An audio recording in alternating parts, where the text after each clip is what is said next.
الحمد لله نحمده ونستعينه ونستغفره ونعوذ بالله من شرور أنفسنا ومن سيئات أعمالنا من يهده الله فلا مضل له ومن يضلل فلا هادي له وأشهد أن لا إله إلا الله وحده لا شريك له وأشهد أن محمدا عبده ورسوله أرسله بالحق بشيرا ونذيرا يا أيها الذين آمنوا اتقوا الله حق تقاته ولا تموتن إلا وأنتم مسلمون يا أيها الناس اتقوا ربكم الذي خلقكم من نفس واحدة وخلق منها زوجها وبث منهما رجالا كثيرا ونساء واتقوا الله الذي تساءلون به والأرحام إن الله كان عليكم رقيبا يا أيها الذين آمنوا اتقوا الله وقولوا قولا سديدا يصلح لكم أعمالكم ويغفر لكم ذنوبكم ومن يطع الله ورسوله فقد فاز فوزا عظيما أما بعد فإن خير الحديث كتاب الله وخير الهدي هدي محمد صلى الله عليه وسلم وشر الأمور محدثاتها وكل محدثة بدعة وكل بدعة ضلالة وكل ضلالة في النار أعوذ بالله من الشيطان الرجيم بسم الله الرحمن الرحيم قاف والقرآن المجيد بل عجبوا أن جاءهم منذر منهم فقال الكافرون هذا شيء عجيب أإذا متنا وكنا ترابا ذلك رجع بعيد قد علمنا ما تنقص الأرض منهم وعندنا كتاب حفيظ بل كذبوا بالحق لما جاءهم فهم في أمر مريج أفلم ينظروا إلى السماء فوقهم كيف بنيناها وزيناها وما لها من فروج والأرض مددناها وألقينا فيها رواسي وأنبتنا فيها من كل زوج بهيج تبصرة وذكرى لكل عبد منيب قال الله جل وعلا في كتابه العزيز فأعوذ بالله من الشيطان الرجيم قد كانت لكم أسوة حسنة في إبراهيم والذين معه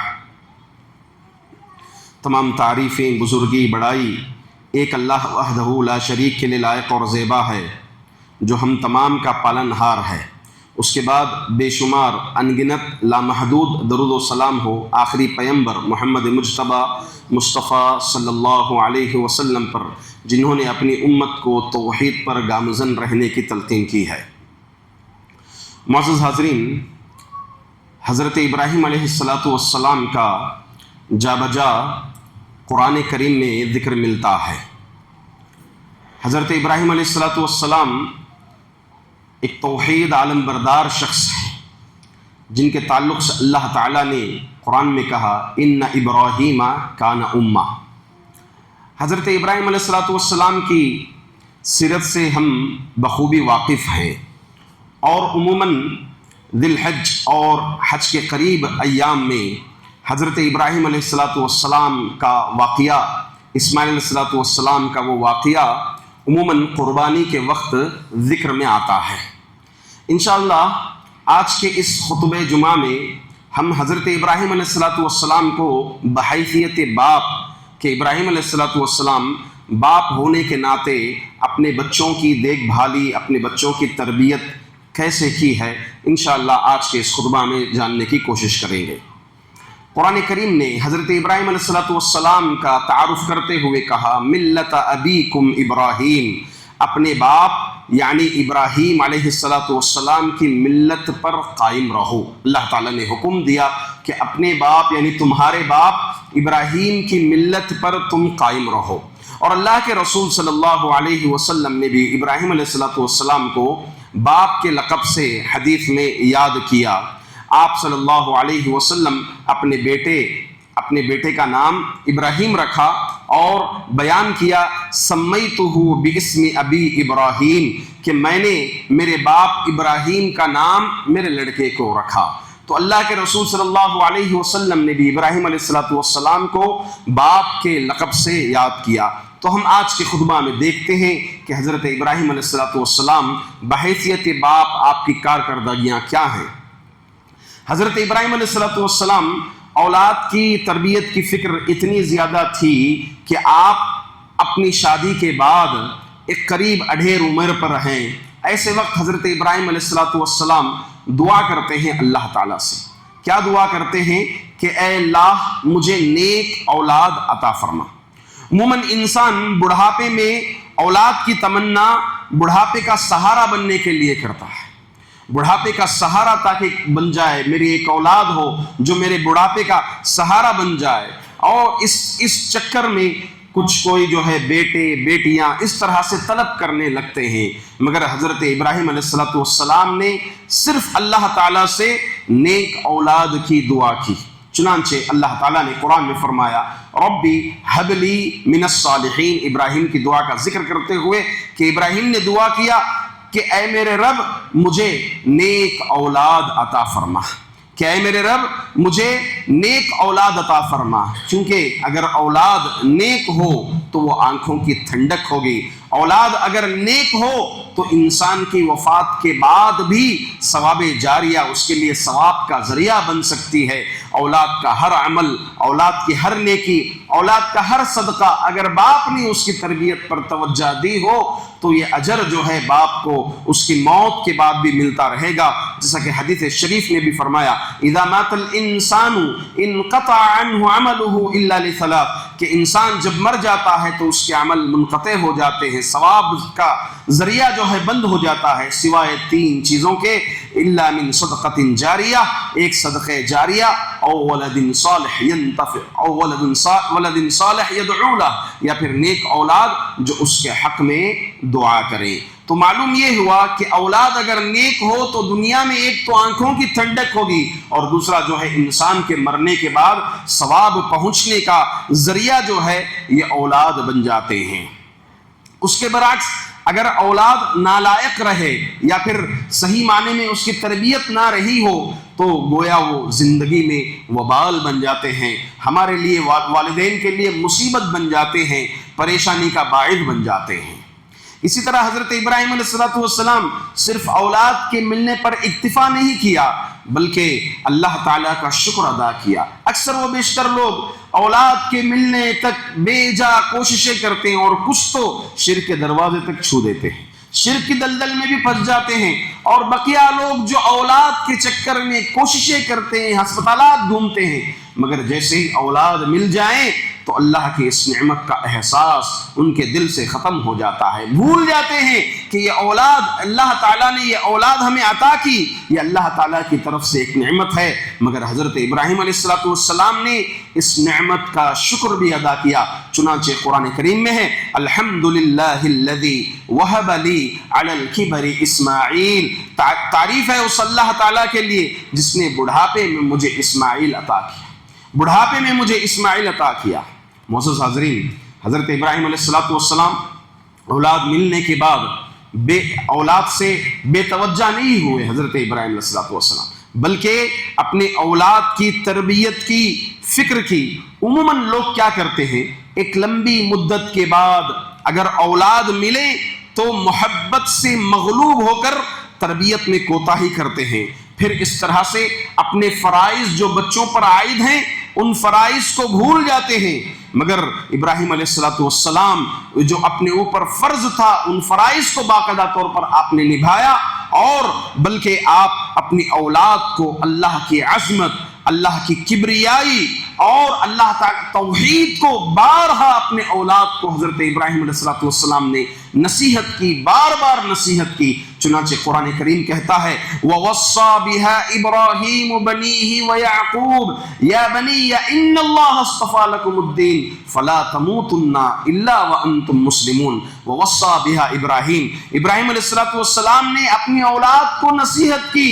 اپنی اولاد کو نصیحت کی۔ وصا اگر ہم دیکھا جائے لغوی اعتبار سے اس کا لغت کا معنی ہوتا ہے وصا، جو بار بار نصیحت کی جاتی ہے، بار بار جو نصیحت کی جاتی ہے اس کو توصیہ کہتے ہیں، جو تاکید کے ساتھ جو نصیحتیں کی جاتی ہیں اس کو توصیہ کہتے ہیں۔ تو حضرت ابراہیم علیہ السلام نے ایک آدھ بار نہیں کی، بلکہ اس لفظ سے، اس کلمے سے معلوم ہوتا ہے کہ ابراہیم علیہ السلام نے اپنی اولاد کو توحید کا درس بار بار دیا، جس کا نتیجہ کیا ہوا کہ جیسے ہی سن شعور کو حضرت اسماعیل علیہ السلام پہنچتے ہیں اور ابراہیم علیہ السلام خواب دیکھتے ہیں، اللہ تعالیٰ کا حکم ہوتا ہے وہی خواب میں،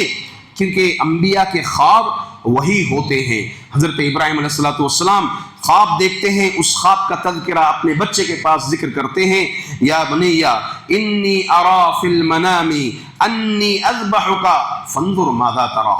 کہا کہ اے میرے بچے میں تجھے خواب میں دیکھ رہا ہوں، میں تجھے خواب میں ذبح کرتے ہوئے دیکھ رہا ہوں، دیکھ تیری اس سلسلے میں کیا رائے ہے۔ حضرت ابراہیم نے بچپن میں توحید کا درس دیا، اللہ تعالیٰ کی اطاعت و فرمانبرداری کا درس دیا، جس کی ایک مثال یہ ملتی ہے کہ حضرت اسماعیل علیہ السلام جواباً کہتے ہیں یا ابت فعل ما تؤمر، اے میرے ابا تمہیں جو حکم دیا گیا ہے تم کر گزرو، تمہیں جو حکم دیا گیا ہے تم کر گزرو۔ تو یہ نتیجہ ہے حضرت ابراہیم علیہ السلام کی توحید کے متعلق اور اللہ تعالیٰ کی اطاعت و فرمانبرداری کے متعلق بارہا اپنے اولاد کو نصیحت کرنے کا۔ اسی طرح سے حضرت ابراہیم علیہ السلام اپنے اولاد کے لیے ایک اچھے ماحول کا انتخاب کیا، ایک دینی ماحول کا انتخاب کیا۔ ابراہیم علیہ السلام ابتدا ہی سے بچے کے لیے اچھے ماحول کا انتخاب کیے، گرچہ دنیاوی اعتبار سے بے آب و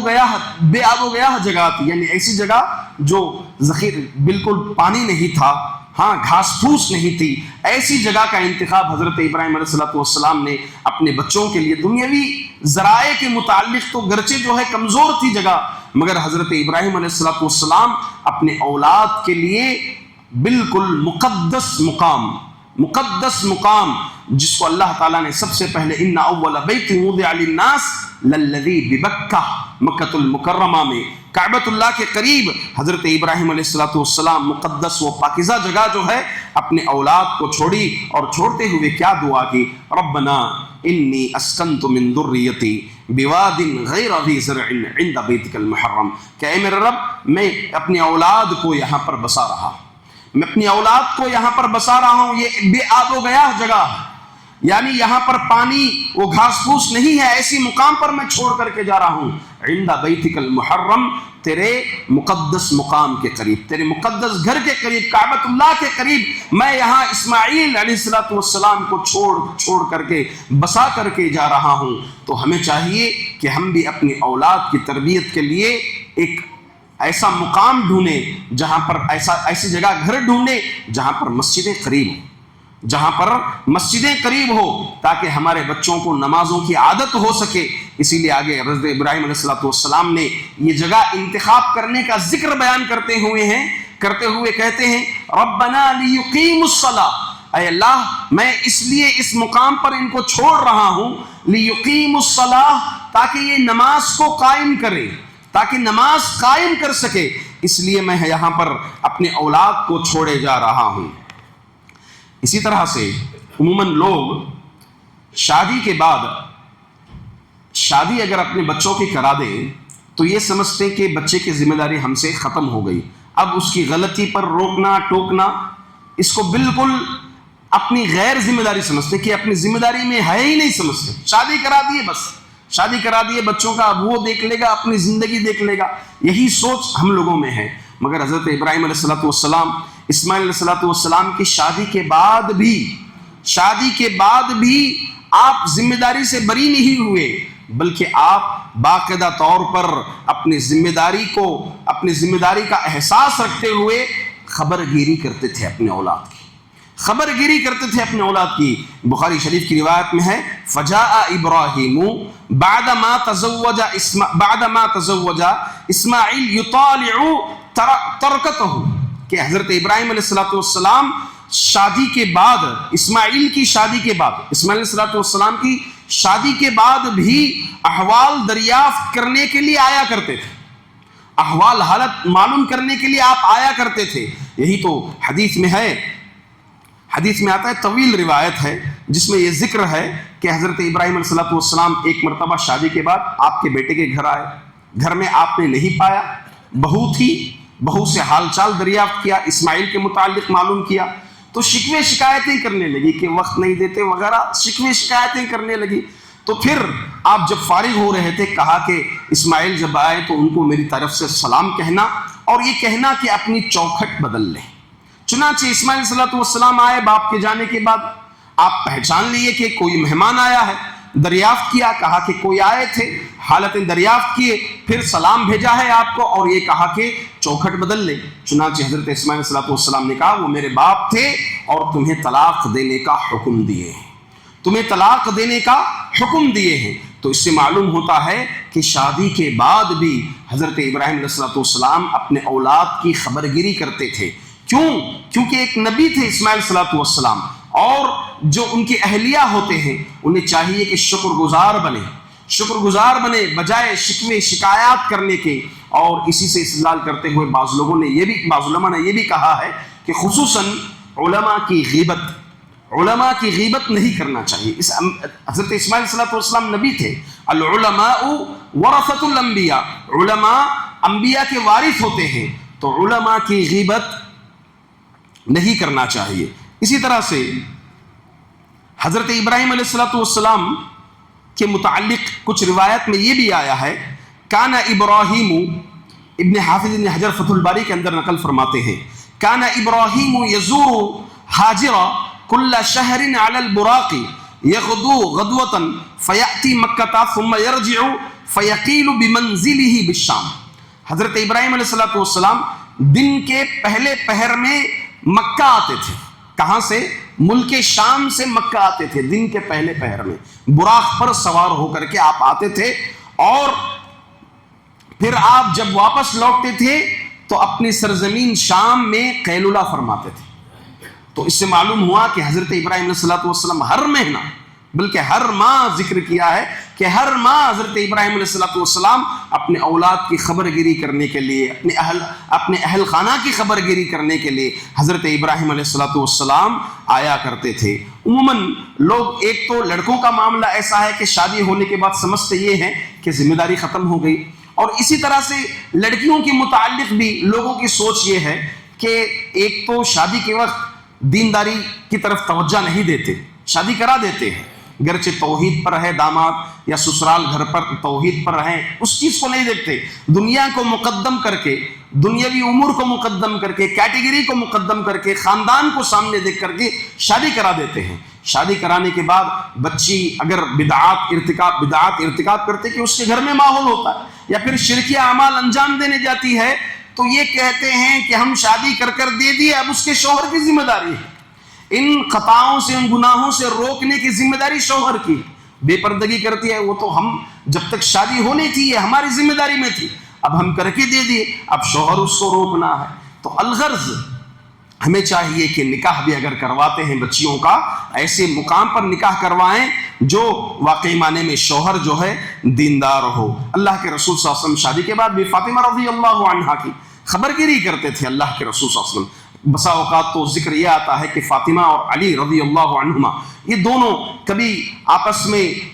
چوں چرا ہو جاتی تھی، اللہ کے رسول صلی اللہ علیہ وسلم جاتے تھے، خبر گیری کرتے تھے، اور حضرت علی رضی اللہ عنہ کو مسجد میں ایک بار پایا، کہا قم یا ابا التراب، اے مٹی کے والد، اے مٹی کے باپ اڑ جا۔ تو الغرض شادی کے بعد صرف یہ نہیں سمجھنا چاہیے کہ شادی کروا دیے تو بچوں کی ذمہ داری ہو گئی، بلکہ بچوں کی خبر گیری کرنا چاہیے شادی کے بعد بھی، کہیں ایسا نہ ہو کہ وہ غلط قدم اٹھا نہ پائیں۔ اسی طرح سے حضرت ابراہیم علیہ السلام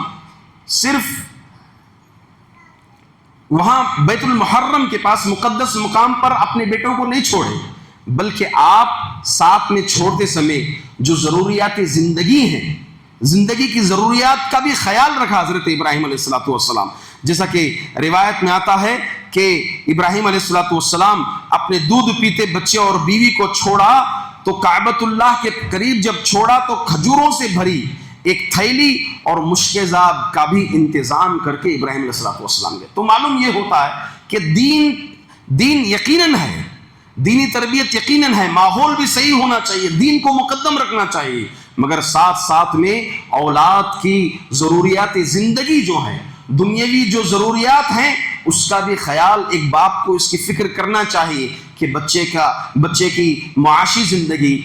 زندگی اس پر نظر ہونی چاہیے کہ اس کا انتظام کرنے کے لیے ایسی تعلیم دے کہ معاش کے معاملے میں بچہ ہر طرح سے کیا رہ سکے، بری رہ سکے، مگر اس میں افراط و تفریط کا ماحول نہیں ہونا چاہیے، یعنی معاشی معاملے میں اتنا ٹینشن، اتنا پریشر کہ دین کو بھول گئے۔ دین کو بھول گئے، یا پھر اس میں اتنا غلو کیے کہ آپ بچے کی ضروریات زندگی معاش کے متعلق سوچے ہی نہیں، فکر ہی نہیں کیے. یہ قطعاً نہیں ہونا چاہیے. اور ابراہیم علیہ السلام ایک تو اپنے بیٹے کو وہاں پر چھوڑے، ضروریات زندگی کا سامان بھی مہیا کیا، اور ساتھ ساتھ میں ابراہیم علیہ السلام ان کے لیے دعا بھی کی. وَارْزُقْهُم مِّنَ الثَّمَرَاتِ لَعَلَّهُمْ يَشْكُرُونَ کہ اللہ یہ اولاد کو، میری ذریت کو ثمرات یعنی پھلیں کھلانا، رزق کھلانا، لعلہم یشکرون تاکہ وہ لوگ شکر گزار بن سکیں، تیرے شکر گزار بن سکیں. الثمرات یہاں پر الف لام کے ساتھ صیغہ آیا ہے. ابن عاشور رحمۃ اللہ علیہ فرماتے ہیں کہ الف لام استغراق عرفی کے لیے آیا ہے، یعنی پھلوں کی وہ تمام اقسام جو عرفاً جو معروف ہو لوگوں میں، وہ تمام اقسام اے اللہ تو ان کو کھلانا. تو اس سے معلوم ہوا کہ والدین کو چاہیے، خصوصاً والد کو چاہیے کہ اپنے اولاد کی معاشی زندگی کی بھی فکر کریں، جیسا کہ حضرت ابراہیم علیہ السلام نے اپنے اولاد حضرت اسماعیل علیہ السلام کی معاشی زندگی کی فکر کی، جس کے لیے آپ نے کھجوروں کا ایک تھیلے کا انتظام کیا، اور اسی طرح ایک مشکزہ کا بھی انتظام کیا. ابراہیم علیہ السلام رزق کا انتظام کرنے کے بعد آپ نے یہ بھی دعا کی کہ اے اللہ ان کی روزی انہیں جو روزی نصیب ہو رہی ہے، اس روزی میں برکت عطا فرما. انہیں جو روزی نصیب ہو رہی ہے اس روزی میں برکت عطا فرما. چنانچہ وہی طویل روایت میں ہے، یہ الفاظ آئے ہیں کہ ابراہیم علیہ السلام نے دعا دی اللہم بارک لہم فی طعامہم و شرابہم. یہ کب؟ جب دوسری مرتبہ حضرت ابراہیم علیہ السلام اسماعیل علیہ السلام کے گھر گئے اور آپ کو وہاں پر نہیں پایا، بہو تھی، آپ نے ان سے دریافت کی، حال چال معلوم کیے، تو بہو نے شکریہ عطا کیا. بجائے وہ پہلی بہو تھی جس نے شکوے شکایت کی، دوسری مرتبہ جب گئے حضرت ابراہیم علیہ السلام وہ وہی واقعی جو ہے شکر گزار تھی. اور ابراہیم علیہ السلام واپسی کے وقت یہ دعا دیتے ہوئے نکلے. حدیث میں آتا ہے اللہم بارک لہم فی طعامہم و شرابہم، اے اللہ ان کے رزق میں، ان کے کھانے میں، ان کے پینے میں اے اللہ برکت عطا فرما. تو اس لیے والدین کو چاہیے کہ اپنے اولاد کے رزق میں، رزق کی زیادتی کے بجائے بلکہ رزق میں برکت کی دعائیں کرنا چاہیے، رزق میں برکت کی دعائیں کرنا چاہیے. اور برکت دینے والی ذات اللہ تعالیٰ کی ذات ہے، تو اللہ تعالیٰ ہی سے برکت کی دعا مانگنا چاہیے رزق میں، بجائے کثرت رزق دیکھنے کے بجائے برکت کی دعا کرنا چاہیے. اسی طرح سے اپنے اولاد کو نیک کاموں میں شریک کرنا چاہیے. عموماً لوگ ایسے ہوتے ہیں، کئی لوگ کہ ماشاءاللہ دینداری کے معاملے میں، عمل کے میدان میں اور اسی طرح دعوتی میدان میں بہت ہی آگے ہوتے ہیں، مگر اس لائن میں اپنے اولاد کو بھول جاتے ہیں، کوتاہی کرتے ہیں کہ میری طرح، تاکہ جو ہے میں بھی بچوں کو دینی امور میں آگے لا سکوں، ہاں دینی امور میں، دینی کاموں میں ان کو آگے لا سکوں. اس باب میں اپنے بچوں کو بھول جاتے ہیں. حضرت ابراہیم علیہ السلام ایسے کئی دینی امور میں جب آپ کعبۃ اللہ کی تعمیر فرما رہے تھے تو ایسے وقت ساتھ میں حضرت اسماعیل علیہ السلام کو بھی ساتھ لیا. قرآن کریم میں ہے وَإِذْ يَرْفَعُ إِبْرَاهِيمُ الْقَوَاعِدَ مِنَ الْبَيْتِ وَإِسْمَاعِيلُ رَبَّنَا تَقَبَّلْ مِنَّا إِنَّكَ أَنْتَ السَّمِيعُ الْعَلِيمُ. جب کعبے کی بنیادیں اٹھا رہے تھے وَإِذْ يَرْفَعُ إِبْرَاهِيمُ الْقَوَاعِدَ مِنَ الْبَيْتِ وَإِسْمَاعِيلُ رَبَّنَا تَقَبَّلْ مِنَّا، تو یہ دعا کر رہے تھے کہ اے اللہ یہ ہم سے قبول فرما، اے اللہ یہ عمل ہم سے قبول فرما. دیکھیں عموماً لوگ عبادتیں کرتے ہیں، عبادتوں کے ساتھ ساتھ ہماری عبادت کی قبولیت کی دعا بھی کرنا چاہیے، کیونکہ قبولیت کا علم یہ اللہ تعالیٰ کے پاس ہے. اللہ کے رسول صلی اللہ علیہ وسلم بھی نہیں جانتے تھے کہ ان کا عمل، کون سا عمل قبول ہوا، کون سا عمل قبول نہیں ہوا، الا یہ کہ جو وحی کے ذریعے سے معلوم ہے. اللہ کے رسول صلی اللہ علیہ وسلم نہیں جانتے تھے. تو اس طرح سے ہمیں چاہیے، ایک تو عبادتیں کر رہے ہیں، اب خصوصاً سلف سے متعلق جو بات آتی ہے کہ ماہ رمضان میں عبادتیں، ماہ رمضان آنے سے قبل ماہ رمضان کے نصیب ہونے کے لیے دعائیں کرتے تھے کہ اے اللہ ہمیں ماہ رمضان نصیب فرما. ماہ رمضان کے جانے کے بعد دعائیں کرتے تھے کہ ماہ رمضان میں جو عبادتیں کیے ہیں اے اللہ ان عبادتوں کو قبول فرما۔ تو حضرت ابراہیم علیہ السلام ادھر کعبۃ اللہ کی تعمیر فرما رہے ہیں، کعبۃ اللہ کی تعمیر فرما رہے ہیں، اس کی بنیادیں اٹھا رہے ہیں اور دعا کر رہے ہیں ربنا تقبل منا، کہ اے اللہ ہم سے یہ عمل قبول فرما۔ اللہ کے رسول صلی اللہ علیہ وسلم قربانی کرتے وقت دعا کرتے تھے کہ قبول فرما، اے اللہ مجھ سے یہ قبول فرما، میری امت سے یہ قبول فرما اس قربانی کو۔ تو معلوم یہ ہوا نیک کام کر رہے ہیں، تو جب نیک کام یا عبادت انجام دیتے ہیں تو ساتھ ساتھ میں اللہ تعالیٰ سے قبولیت کی دعا بھی کرنا چاہیے۔ معزز حاضرین، حضرت ابراہیم علیہ السلام کو بحیثیت باپ اگر دیکھا جائے تو آپ تربیت پر ہی نہیں بلکہ خصوصاً اپنے اولاد کے لیے دعائیں بھی کرتے تھے ابراہیم علیہ السلام، اور اکثر و بیشتر والدین محنت کرتے ہیں، کوشش کرتے ہیں، بچوں کو دعائیں دینا بھول جاتے ہیں۔ اکثر و بیشتر دیکھا جاتا ہے کہ جمعہ کے وقت یا پھر مساجد میں اعلان آتا ہے کہ دعا کی درخواست کرانا، ٹھیک ہے، اچھی بات ہے، مگر مستجاب الدعوہ، جو دعا کی قبولیت جہاں پر حدیث میں آئی ہے وہ والدین کی دعا اولاد کے حق میں، والدین کی دعا اولاد کے حق میں۔ اولاد دعا کی درخواستیں یہاں کرواتے کہ امتحان ہے دعا کرنا، ٹھیک ہے کروا سکتے ہیں، میں اس کا منع نہیں فرما رہا ہوں، مگر خصوصاً اپنے والدین کو بھول جاتے ہیں۔ گھر پہ والدین ہیں، والدین سے یہ کہنا بھول جاتے ہیں کہ میرے حق میں دعا کریں، اور یقیناً والدین دعائیں کرتے ہیں، مگر درخواست جو ہے، یہ مقام جو ہے اولاد، والدین کی دعا اولاد کے لیے، یہ قبولیت کا سبب ہے، حدیث میں جیسا کہ ذکر فرمایا گیا۔ تو ابراہیم علیہ السلام کی بیشتر دعائیں قرآن کریم میں وارد ہوئی ہیں، ان میں سے خصوصاً اپنے اولاد کے لیے حضرت ابراہیم علیہ السلام نے جو دعائیں کی ان میں سے ایک دعا یہ بھی تھی کہ شرک سے بچنے کی دعا۔ کتنی بڑی بات ہے، شرک سے بچنے کی دعا۔ ابراہیم علیہ السلام ان ابراہیم کان امہ، قرآن نے کہا کہ ابراہیم امت، ابراہیم علیہ السلام ان ابراہیم کان امہ، توحید کی مثال قد کانت لکم اسوۃ حسنۃ فی ابراہیم والذین معہ، اسوہ حسنہ ہے ابراہیم کی زندگی اور ان کے ساتھ جو ہے اسوہ حسنہ ہے تمہارے لیے۔ ہاں، مگر یہاں پر ابراہیم علیہ السلام ایک تو توحید کی زندہ مثال ہے،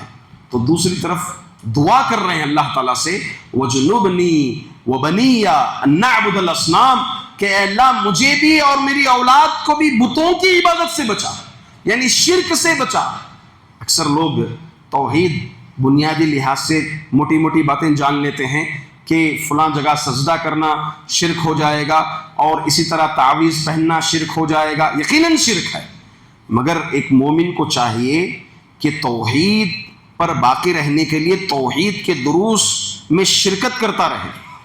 توحید کی کتابیں پڑھتا رہے، علماء سے توحید سیکھتا رہے، کیونکہ نہیں معلوم ہے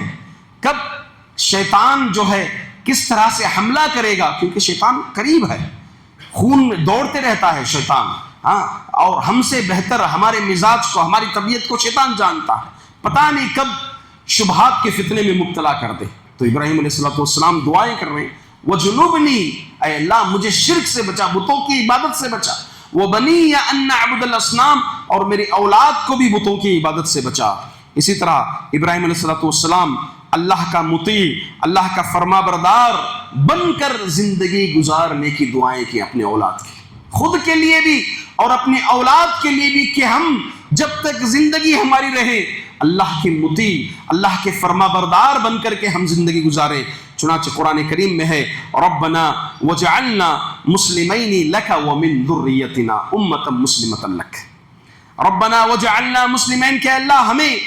اطاعت و فرما بردار مسلم بنا اور ہماری ذریت کو بھی مسلم بنا، اطاعت و فرما بردار بن کر اللہ کے حکم کی تعمیل کرنے والا بنا ہمیں۔ اس کی دعائیں اپنی اولاد کے لیے کرنا چاہیے، اور ساتھ ساتھ شہر کے پرامن کے لیے بھی، جہاں ہماری اولاد رہتی ہے،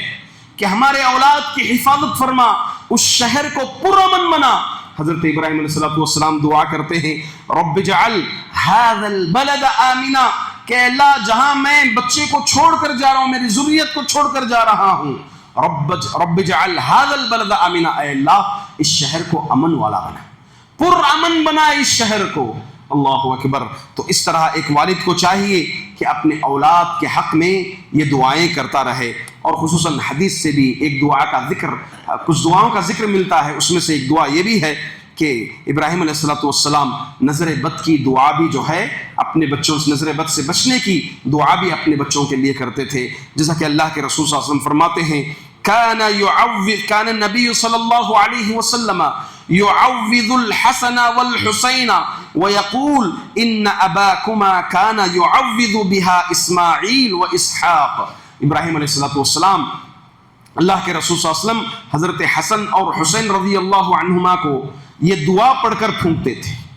اور کہتے تھے کہ ابراہیم بھی اسماعیل اور اسحاق کو یہ دعا پڑھتے تھے۔ کیا دعا؟ اعوذ بکلمات اللہ التامہ من کل شیطان وہامہ ومن کل عین لامہ۔ بہترین دعا ہے۔ اپنے بچوں کے تعلق سے لوگ عموماً ڈرتے ہیں اور یہ کہتے ہیں کہ والدین کی ہی نظر لگ گئی۔ بچے کو کسی شادی میں بیاہ میں لے گئے اور یہ سمجھتے ہیں کہ دیکھو بچہ اتر گیا، شاید نظر لگ گئی ہوگی۔ کچھ اچھے لباس پہنا دیتے ہیں، سمجھتے یہ ہیں کہ دیکھو بچے پر نظر لگ گئی ہوگی، بچے پر نظر لگ گئی ہوگی۔ یہ چیز یہ ذہن میں عموماً ہمارے ہوتا ہے، تو ہمیں چاہیے کہ اس پر یقین رکھتے ہوئے کہ ابراہیم علیہ السلام جو دعا کرتے تھے اللہ کے رسول صلی اللہ علیہ وسلم حسن اور حسین کے لیے، کیا کہ اللہ میں اللہ کے مکمل کلمات کے ذریعے سے اس کی پناہ میں آتا ہوں، اور اسی طرح سے ہر شیطان سے اور ہر زہریلے جانور سے اور ہر نظر بد سے تیری پناہ میں آتا ہوں، اے اللہ تیری پناہ میں آتا ہوں۔ تو الغرض یہ دعائیں کرانا چاہیے۔ لوگ بچوں کو نظر بد کی وجہ سے کاجل کے ٹیکے لگا دیتے ہیں، یہ سمجھتے ہیں کہ ایک کاجل کا ٹیکا ایک لگ گیا تو بچے پر نظر نہیں ہوگی۔ تعویذ دھاگا پہناتے ہیں، یہ سمجھتے ہیں کہ تعویذ اگر ہوگی بچے پر، بچہ بیمار نہیں ہوئے گا، بچہ کسی بھی طرح سے بیمار نہیں ہوئے گا، کاجل کا ٹیکا ہوگا۔ یہ سب کیا ہے؟ انسان کے اس عقیدے کے لحاظ سے یہ شرک اکبر بھی ہو سکتا ہے، شرک اصغر بھی ہو سکتا ہے۔ اگر کوئی یہ عقیدے کے تحت جو ہے کاجل کا ٹیکا لگایا ہے، تعویذ باندھا کہ یہ مؤثر ہے فی نفسی، اللہ اکبر، ربوبیت میں شرک ہو گیا، کیونکہ یہ ہیر پھیر اللہ تعالیٰ کے ہاتھ میں ہے۔ اگر کسی کا عقیدہ یہ ہو گیا کہ یہ تعویذ فی نفسی ہی مؤثر ہے، اللہ اکبر، شرک اکبر ہوگا۔ اور اس سے کم اللہ تعالیٰ ہی سب کچھ کرنے والا ہے مگر اس کے باوجود تعویذ پہناتا ہے، یہ شرک اصغر ہے۔ تو ایک مومن کو چاہیے کہ اپنے بچوں کے حق میں ان کی تربیت کے سلسلے میں حضرت ابراہیم علیہ السلام بھی ایک زندہ مثال ہیں، جہاں حضرت لقمان علیہ السلام لقمان حکیم اپنے بچے کے لیے نصیحتیں کرتے ہیں۔ خود اللہ کے رسول صلی اللہ علیہ وسلم اولاد کی جو تربیت کیے ہیں، وہیں پر حضرت ابراہیم علیہ السلام کا اگر قرآن کریم کا مطالعہ کریں اور احادیث کو پڑھیں ہم، تو حضرت ابراہیم علیہ السلام بحیثیت باپ اپنے اولاد کی فکر کیے ہیں اور اولاد کو اچھے سے اچھا ماحول عطا کیے ہیں۔ معزز حاضرین، اسی خطبے کے دوران آپ کے سامنے ایک اعلان یہ بھی کرنا ہے کہ آندھرا پردیش میں ایک مسجد ہے جہاں پر عورتوں کی نماز گاہ یعنی مصلی نماز پڑھنے کے لیے سہولت ہے، البتہ مردوں کے لیے جو چھت بنی ہوئی ہے وہ کافی پانی لیکیج ہونے کی وجہ سے صحیح معنی میں میسر نہیں ہے، تو اس کے لیے ضرورت ہے کہ دوبارہ اس مقام کو دوبارہ بنا جائے، اور تقریباً 18 لاکھ کا خرچہ آ رہا ہے، اور اسی طرح سے وہاں کے لوگ اتنے حیثیت والے نہیں ہیں اور اتنے مقام والے نہیں ہیں کہ اتنی رقم ادا کر سکیں۔ اس لیے آپ سے ادباً گزارش ہے کہ آپ اس جگہ کے لیے بڑھ چڑھ کر کے حصہ لیں، اور وہاں اسی گاؤں کے ایک مصلی ہمارے پاس یہاں کے ہی مصلی ہیں جو اس گاؤں کے مقیم ہیں، یہیں کے مصلی ہیں، لہٰذا یہ اعلان آپ کے سامنے رکھنا ضروری سمجھا، تو آپ بڑھ چڑھ کر کے اس مسجد کے لیے تعاون فرمائیں۔ اللہ تعالیٰ آپ کے صدقات کو قبول فرمائے، اللہ تعالیٰ ہم تمام کو اپنی اولاد کی صحیح تربیت کرنے کی توفیق عطا فرمائے، انبیاء و سلف صالحین کی سیرتوں کو پڑھنے اور اس سے عبرتیں حاصل کرنے کی توفیق عطا فرمائے، آمین۔ اقول قولی ھذا استغفر اللہ لی ولکم ولسائر المسلمین من کل ذنب فاستغفروہ انہ هو الغفور الرحیم۔